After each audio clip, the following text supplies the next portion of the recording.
In this video, let us cover Snowflake Openflow setup, roles, and deployment types. What is Openflow? We discussed that in my previous videos.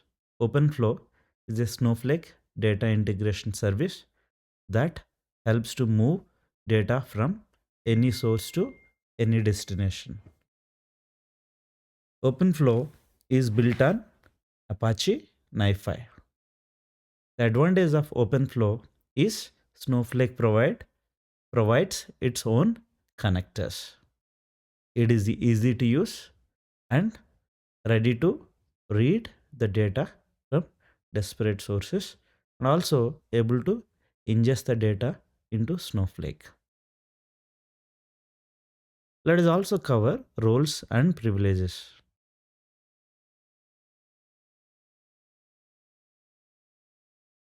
Roles and privileges. Initial setup.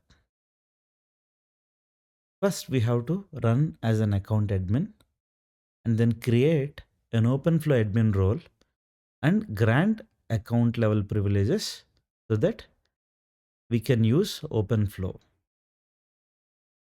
Let us see, we have two steps here. Step 1 is to create an admin role and grant account privileges. The step 2 is configure user login settings. The first one is needed to create an Openflow admin role. The second one is needed to open Openflow UI or Openflow UI access needed for the user. In the step 1, creating an admin role and granting account privileges, first use an account admin role, then create an Openflow admin role, then grant create Openflow data plane integration on account to role Openflow admin, grant create Openflow runtime integration on account to role Openflow, which means we are granting create permissions to create the data plane and runtime for an Openflow admin role. And in the next step, we are granting required compute pool on account to role Openflow admin. This is primarily needed for SPCS deployment of Openflow. It is using a compute pool to run the runtime.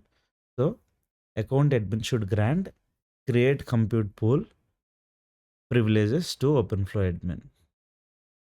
And then also grant role hierarchy, which allows Openflow admin role to provide required grants to other roles that are available, which means grant create role on account to role Openflow admin, which means Openflow admin can create roles.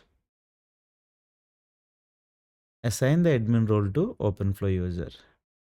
And at the very end, grant role Openflow admin to user, the Openflow user that you will be using to log in.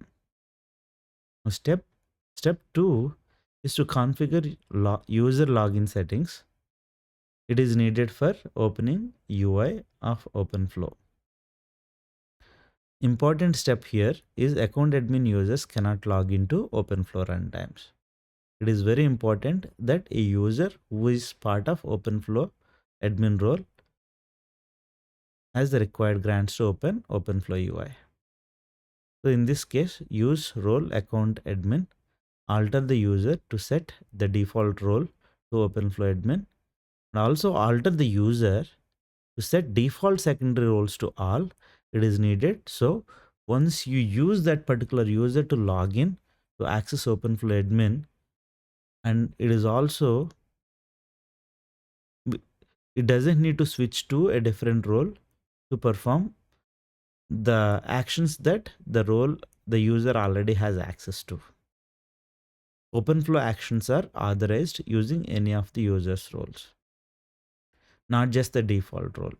Without this setting, which is default secondary roles to all, some Openflow actions will fail with permission errors at runtime. So it is important we should assign default secondary roles to all.